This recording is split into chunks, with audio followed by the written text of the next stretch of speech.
বন্ধুরা, বাড়িতে কি পুরনো ছাপা শাড়ি এরকম পড়ে আছে বা ছিঁড়ে গেছে, হয়তো পরা হয় না। এখন কি হয়, বাড়িতে অনেকেই শাড়ি পরে না, বাড়িতে নাইটি, চুড়িদার, সালোয়ার কামিজ এগুলো পরে থাকে। তাই ছাপা শাড়িগুলো কিন্তু ঘরের এক কোণায় পড়ে থাকে বা আলমারিতে আমরা রেখে দিই। এগুলো পরে পরে থেকে কিন্তু অনেকটাই নষ্ট হয়। আর কি হয়, ভালো শাড়ি হলেও কিন্তু আমাদের মোছামুছির কাজে লাগে। তাই এইগুলো আমরা কি করব, দেখুন বন্ধুরা, না ফেলে রেখে আমাদের কিন্তু এগুলো আমরা অনেক কাজে লাগিয়েও নিতে পারি। আর দেখুন বন্ধুরা, আমি এটা কি করছি, দেখুন, আমি একটা বালিশের কভার নিয়ে নিয়েছি। বালিশের কভারের ভিতরে যে ছাপা শাড়িগুলো, আমাদের পুরাতন ছাপা শাড়িগুলো আছে, ঘরের কোণায় পড়ে পড়ে নষ্ট হচ্ছে, সেই শাড়িগুলো, কয়েকটা শাড়ি আমি এই বালিশের কভারের মধ্যে দিয়ে দেব। আপনাদের বাড়িতে যে কটা ছাপা শাড়ি এরকম পুরাতন থাকবে বা নতুন, এগুলো কিন্তু কাজে লাগছে না, কি করবেন, বালিশের কভারের ভিতরে এইভাবে দিয়ে দেবেন। বালিশের কভারের ভিতর দেওয়ার পরে আমরা এটা কি করব, এটা নিয়ে আমাদের কি কাজে লাগবে, যখন আমাদের বাড়িতে অনেক গেস্ট আসে তখন কি হয়, বালিশগুলো আমরা দিয়ে দিই, ভালো ভালো যে বালিশগুলো তাদের দিয়ে দিই। আর তখন আমরা কি করি, আমরা যে বালিশ মাথায় দেব, বালিশ কিন্তু আমরা পাই না। তখন কিন্তু আমরা বালিশের মধ্যে যে ছাপা শাড়িটা রেখেছিলাম, কেউ বুঝতেও পারবে না যে এটা আমাদের রেডিমেড বালিশ। দেখুন বন্ধুরা, এইভাবে কিন্তু আমরা যখনই বাড়িতে গেস্ট আসবে তখন আমরা এই বালিশগুলো ব্যবহার করতে পারবো। দেখুন, সুন্দর কিন্তু আমরা একটা কাজে লাগিয়ে নিতে পারলাম ছাপা শাড়িগুলো। পরে পরে নষ্টও হবে না, এক জায়গায় থাকবে আমাদের এই বালিশের কভারের মধ্যে। অবশ্যই টিপসটা আপনারা বাড়িতে অ্যাপ্লাই করবেন। চলে আসছি পরবর্তী টিপসে। আর দেখুন বন্ধুরা, আমি একটা ছাপা শাড়ি নিয়েছি, একটু খুলে নিয়েছি, বড় করে নিয়েছি, নিয়ে আমি দেখুন কি করছি, এর উপরে আমি একটা পাশ বালিশ, যেগুলো আমাদের পা বালিশ, সেই বালিশটা আমি দেব।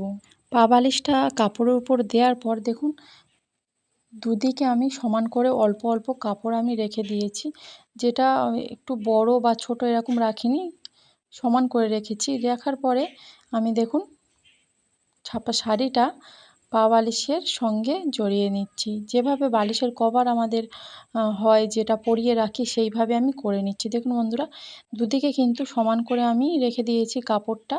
তো দেওয়ার পরে আমি কাপড়ের যে লাস্টের দিকটা দেখুন বন্ধুরা, এটা একটু অসমান হয়ে আছে। তো এটা আমরা কিন্তু একটু পাট করে দিতে পারি, মুড়ে যেভাবে দেয়া হয়, মোড়া হয়, সেইভাবে মুড়ে আমি কিন্তু এইভাবে দিতে পারি। দেখুন, ভাঁজ করে আমি দিলাম, পুরো বালিশের মধ্যে কিন্তু ভাঁজ করে আমি দিয়ে দিলাম। কেউ কিন্তু বুঝতে পারবে না এটা আমাদের বালিশের কভার না, এটা কিন্তু ছাপা শাড়ি দিয়ে তৈরি করা। দেখুন, দুদিকে যেটা পড়ে আছে সেই দুটো কী করব, এখানে একটা গার্ডার নেব, গার্ডার নিয়ে আমি দুদিকে লাগিয়ে দেব। দেখুন, দুদিকে এইভাবে গার্ডারটা নিয়ে লাগানোর পর আপনারা দেখবেন, এটা কিন্তু কেউ বুঝতেও পারবে না যে আমরা হাতে এটা তৈরি করে নিয়েছি কিছুক্ষণের জন্য বা একদিন দুদিনের জন্য। অনেক সময় কি হয়, বালিশের কভার আমাদের কিন্তু এক্সট্রা অনেকের বাড়িতেই থাকে না, সবার বাড়িতে কিন্তু এক্সট্রা বালিশের কভার থাকে না। আর একটা বালিশের কভার হয়তো কেচে দেওয়া হয়েছে, আর এখন তো বর্ষাকালে কিন্তু বালিশের কভারগুলো ভিজে থাকে, শুকাতে চায় না। আর বালিশটা খালি থাকলে কিন্তু নোংরা হবে, ধুলো ময়লা পড়বে। তাই যদি আমরা ছাপা শাড়ি, বাড়িতে পরে থাকা ছাপা শাড়ি দিয়ে এইভাবে একটা বালিশের কভার তৈরি করে নিতে পারি, তাহলে কিন্তু অনেকটাই দেখতে সুন্দর লাগবে। বাড়িতে যদি কোনো গেস্ট আসে, কেউ বুঝতেও পারবে না যে এটা আমরা ছাপা শাড়ি দিয়ে তৈরি করছি। দেখুন বন্ধুরা, কত সুন্দর লাগছে, কেউ কিন্তু বুঝতেও পারবে না।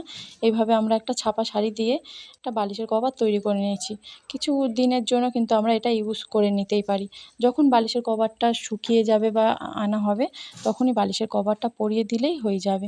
অবশ্যই কিন্তু বাড়িতে আপনারা এই টিপসটা অ্যাপ্লাই করবেন, যখনই দেখবেন বালিশের কভারটা ভিজে বা কোনো কারণে ছিঁড়ে গেছে। তো এইভাবে আপনারা বাড়িতে টিপসটা অ্যাপ্লাই করবেন। ভিডিওটা ভালো লাগলে অবশ্যই চ্যানেলটি সাবস্ক্রাইব করে পাশে থাকবেন, একটা লাইক, অনেক অনেক শেয়ার করে দেবেন।